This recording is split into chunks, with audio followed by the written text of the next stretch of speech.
Paz seja convosco, irmãos, meus amigos, ouvintes. Hoje nós vamos falar sobre esse tema. Abraão, um dizimista fiel? Uma verdade conveniente a respeito do dízimo segundo as Escrituras. Esse assunto é muito polêmico porque ele diz respeito à parte financeira e hoje tem sido um expediente muito usado pelas religiões a cobrança do dízimo sistemático dos salários dos trabalhadores, dos membros da igreja. Seria isso realmente bíblico? Tem respaldo bíblico? Seria realmente Abraão um dizimista fiel que todo ano dava o seu dízimo a Melquisedeque?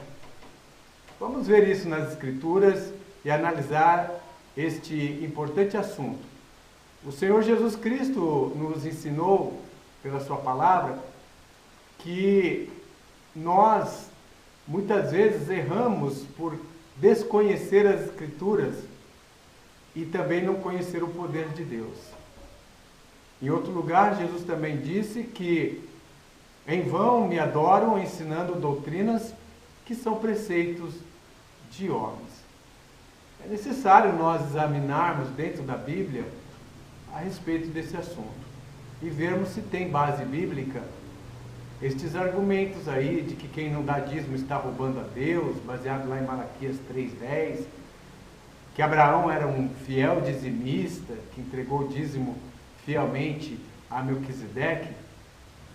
E quando nós vamos para o exame das Escrituras, nós percebemos que algumas coisas são acrescentadas, são inventadas e disseminadas sem um exame da Bíblia, sem uma análise mais profunda das Escrituras. E acaba virando, então, um mito, mas o mito, como é repetido várias vezes, ele acaba se tornando a verdade. Vamos ler aqui Hebreus capítulo 7, que é um episódio que fala sobre o encontro de Abraão com Melquisedeque.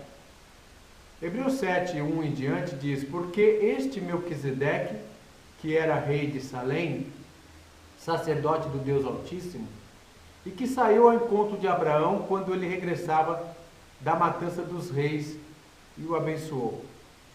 A quem também Abraão deu dízimo de tudo, e primeiramente por interpretação, rei de justiça, e depois também rei de Salém, que é rei de paz. Sem pai, sem mãe, sem genealogia contada, não tendo princípio dos dias nem fim da vida, mas sendo feito semelhante ao Filho de Deus, permanece sacerdote para sempre. Considerai, pois, quão grande era este a quem até o patriarca Abraão deu o dízimo dos despojos.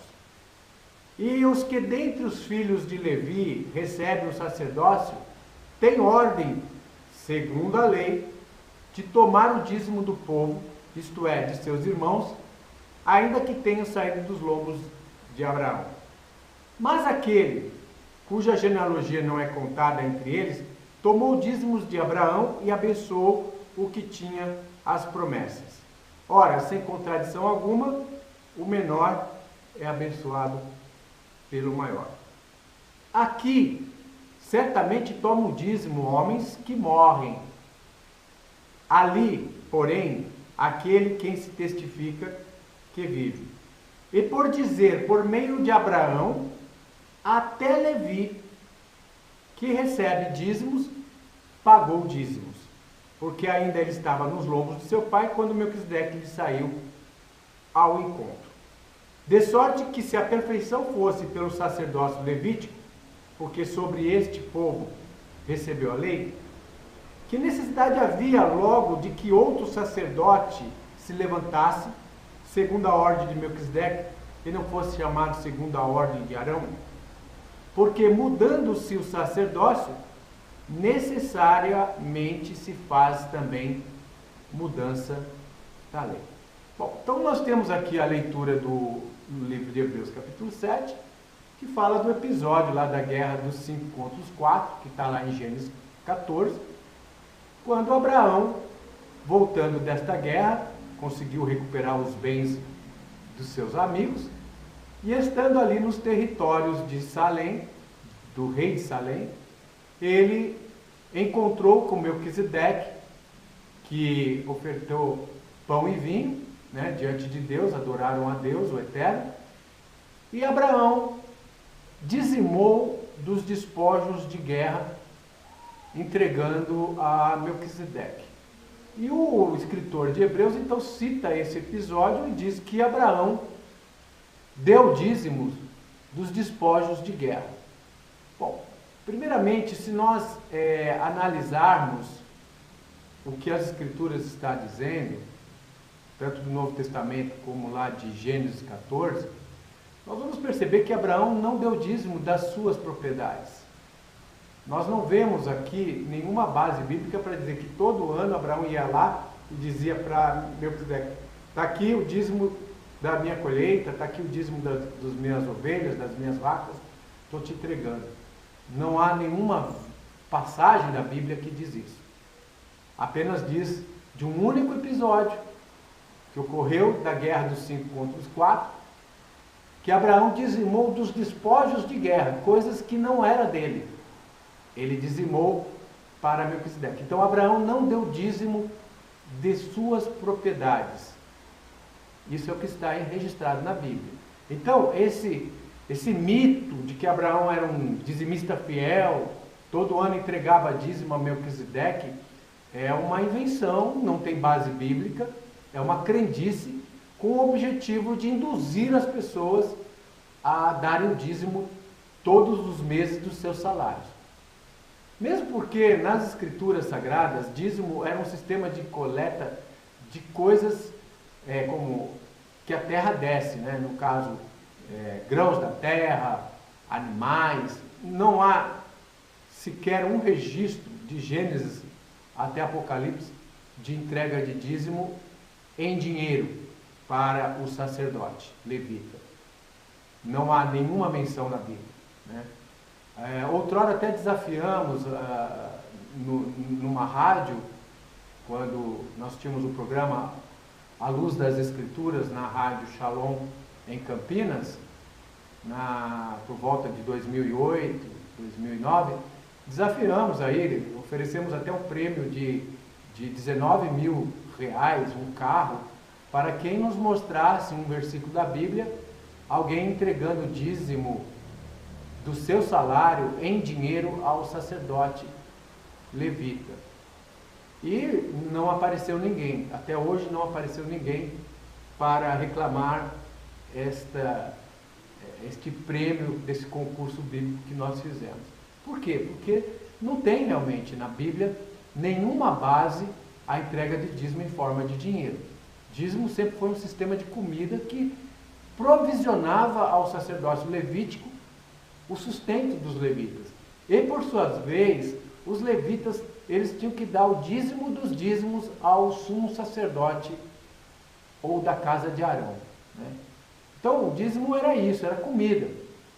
Embora que dinheiro sempre existiu, irmãos. Há menção de dinheiro já desde o livro lá de Gênesis, quando Abraão comprou a sepultura, né, com moedas de prata.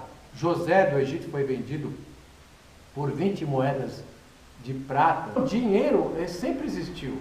No tempo de Jesus, ele foi desafiado ali pelos escribas, pelos fariseus, se era ali estudar tributos a César, né? No caso, tributar a César.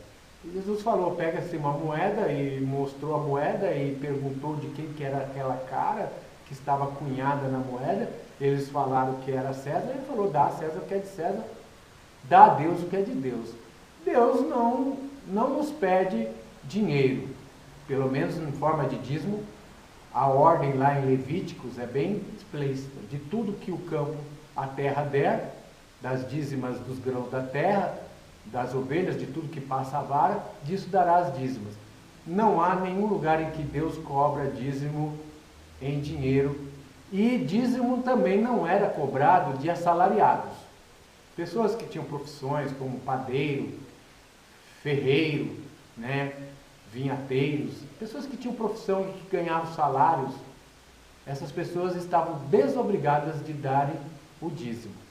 O dízimo era somente para quem possuía propriedades dos filhos de Israel. As 11 tribos de Israel, ao pacto que foi feito com Levi, estavam, por força de lei, obrigadas a dar 10% de tudo que a terra produzia para a tribo de Levi, porque a tribo de Levi não tinha herança.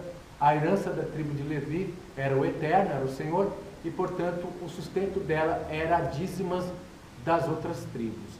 Sempre, como eu disse, volto a afirmar, em forma de grãos da terra, frutos da terra, animais. Jamais, não há nenhuma menção de entrega de dízimo em forma de dinheiro. Alguém pode dizer, mas hoje a única forma de entregar dízimo é em dinheiro, porque é mais prático, mas não é bíblico, né? Não há base bíblica de tomar dízimo sistematicamente das pessoas que recebem salário, né? Isso foi uma invenção do século XIX.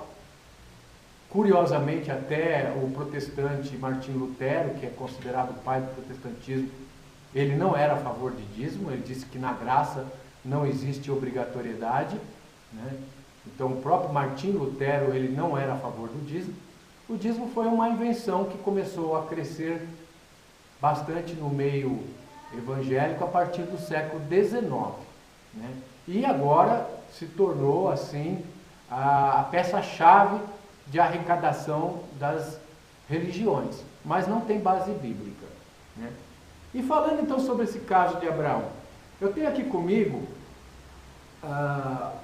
o livro História dos Hebreus, de Flávio José, que fala a respeito desse episódio aqui na página 56, capítulo 10. Abraão persegue os assírios, afugenta-os, liberta Ló e todos os outros prisioneiros. E rei de Sodoma e Melquisedeque, rei de Jerusalém, prestam-lhe grandes honras.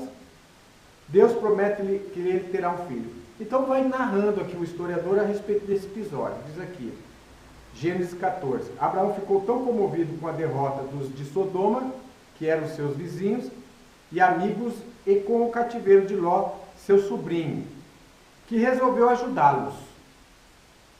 Sem diferir um só momento, seguiu os assírios, alcançou-os no 5º dia perto de Dan, uma das nascentes do Jordão, surpreendeu-os à noite, vencidos pelo vinho e pelo sono, matou grande parte deles e pôs o restante em fuga e os perseguiu todo o dia seguinte até Soba de Damasco. Este grande feito fez ver que a vitória não depende do grande número, mas da coragem dos combatentes, pois Abraão só tinha com ele 318 homens e 3 de seus amigos, quando derrotou todo este grande exército. Os poucos assírios que restaram fugiram para o seu país cobertos de vergonha e de confusão.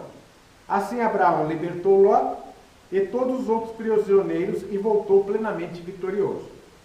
O rei de Sodoma veio até no lugar a que chama de Campo Real, onde o rei de Salém, que agora é Jerusalém, recebeu também com grandes demonstração de estima e de amizade.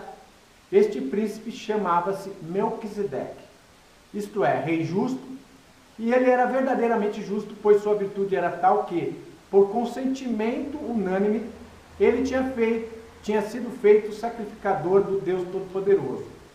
Ele não se contentou de receber tão bem a Abraão, mas recebeu outros sim, todos os seus.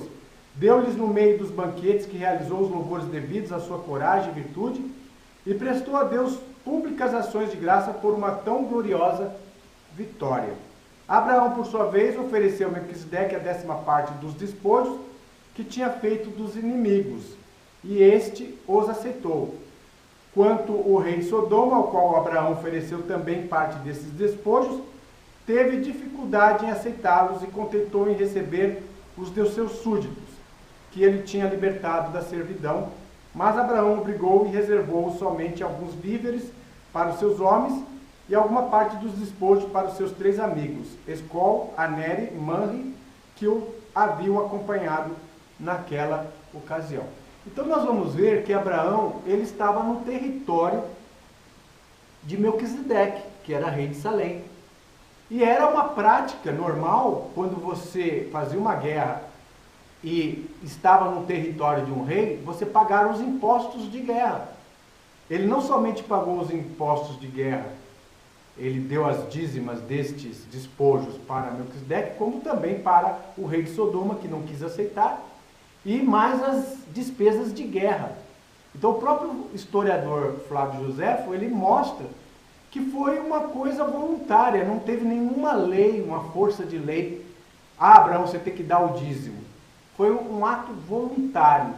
Assim, na nova aliança, a nossa contribuição é voluntária, sem nenhuma força de lei. E o mais interessante, Abraão não deu dízimo, como nós voltamos a afirmar aqui, das suas propriedades.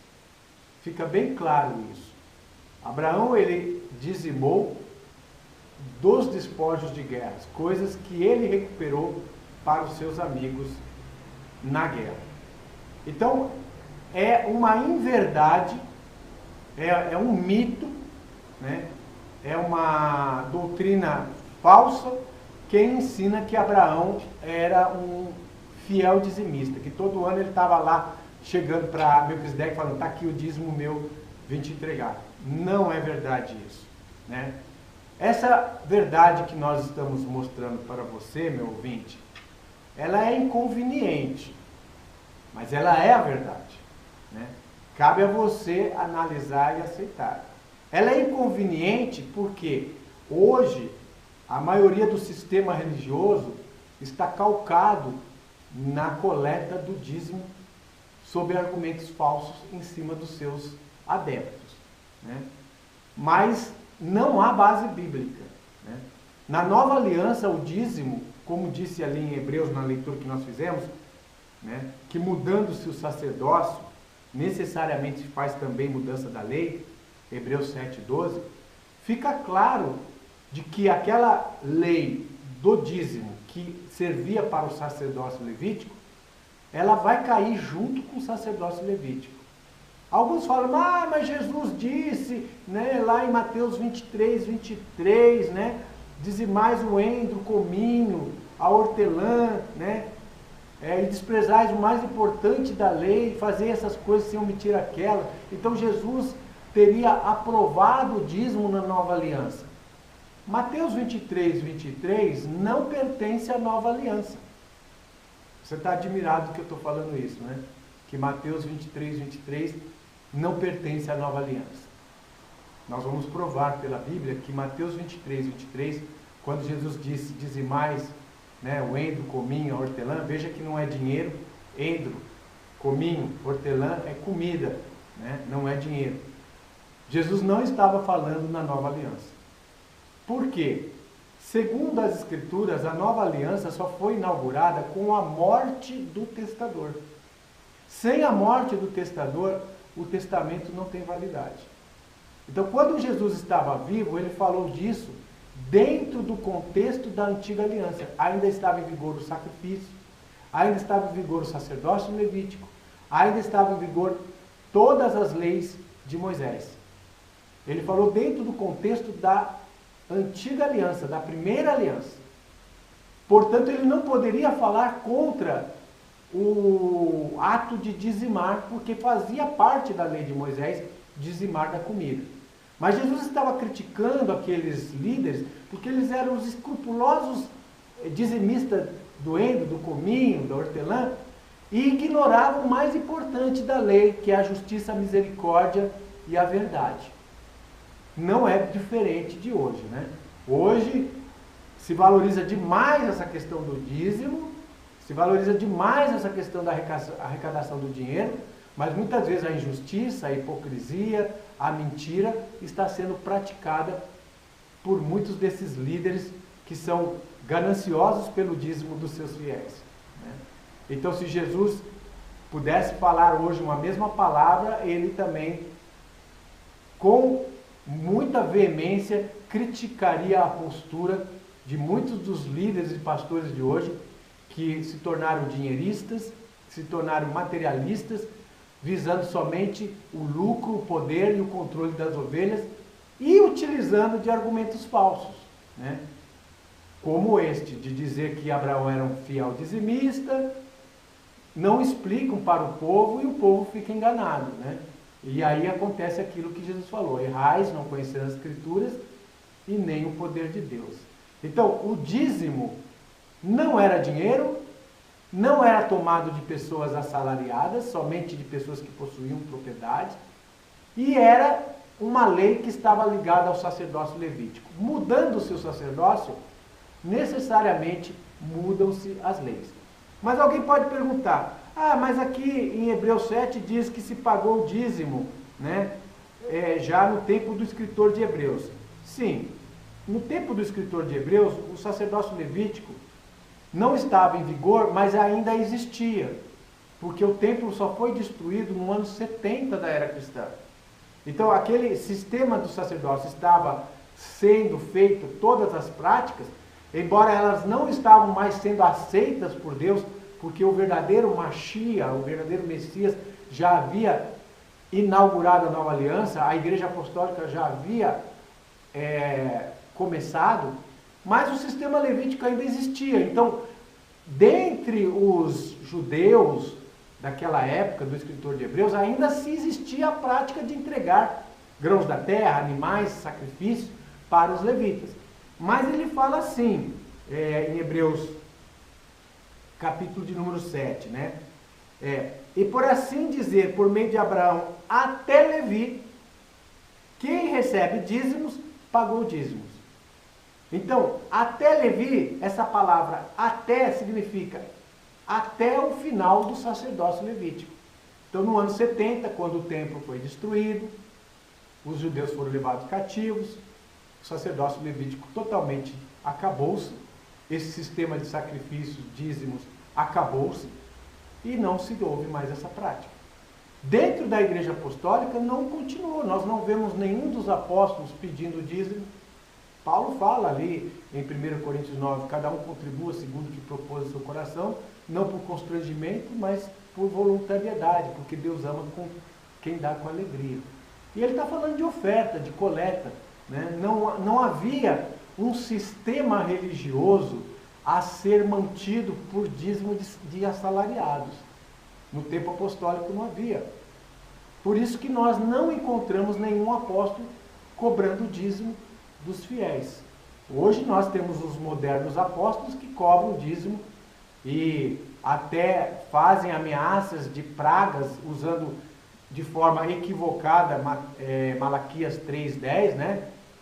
Roubais a mim, né? Nos dízimos, nas ofertas, né? Chama de ladrão até as pessoas que deixam de entregar os seus dízimos nesses sistemas religiosos. Sem razão. Por quê?